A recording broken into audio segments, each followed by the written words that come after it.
नमस्कार दोस्तों। आज हम बात करने वाले हैं भोटिया समुदाय के बारे में।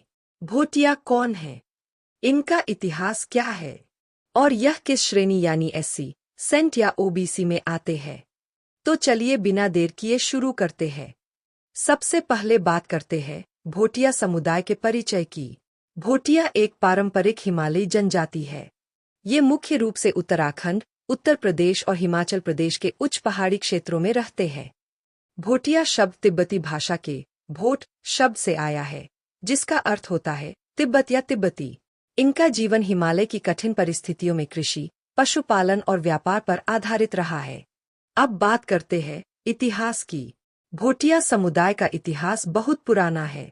ये लोग मुख्य रूप से पहाड़ी और सीमावर्ती क्षेत्रों में रहते थे। इतिहास में इन्हें हिमालयी व्यापारियों और चरवाहों के रूप में जाना गया। वे तिब्बत और भारत के बीच व्यापार करते थे, जैसे ऊनी कपड़े, नमक और अन्य सामान। भोटिया लोग स्वतंत्र और अपने सामाजिक ढांचे वाले समुदाय के रूप में जाने जाते थे। अब सबसे महत्वपूर्ण प्रश्न, भोटिया समुदाय एससी में आते हैं क्या? नहीं, भोटिया समुदाय अनुसूचित जाति में शामिल नहीं है। भोटिया समुदाय सेंट में आते हैं क्या?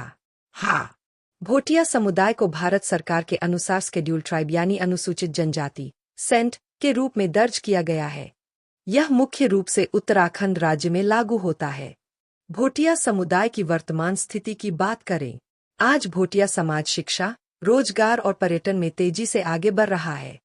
नई पीढ़ी स्कूल, कॉलेज और विश्वविद्यालय में पढ़ाई कर रही है। इसके साथ ही भोटिया लोग स्थानीय पर्यटन, हस्तशिल्प और व्यापार में भी सक्रिय है। सरकार की जनजाति योजनाओं से इन्हें शिक्षा और आर्थिक लाभ मिल रहे हैं। भोटिया समाज की कुछ विशेषताएं। यह लोग मेहनती, धैर्यवान और प्रकृति के अनुकूल जीवन जीने वाले हैं। इनकी संस्कृति में पारंपरिक संगीत, नृत्य, उत्सव और हस्तकला शामिल है। समुदाय में सहयोग और सामूहिक जीवन शैली की भावना बहुत मजबूत है। भोटिया कोई सामान्य जाति नहीं है, बल्कि हिमालयी जनजाति है। उत्तराखंड और आसपास के पहाड़ी क्षेत्रों में पाया जाता है।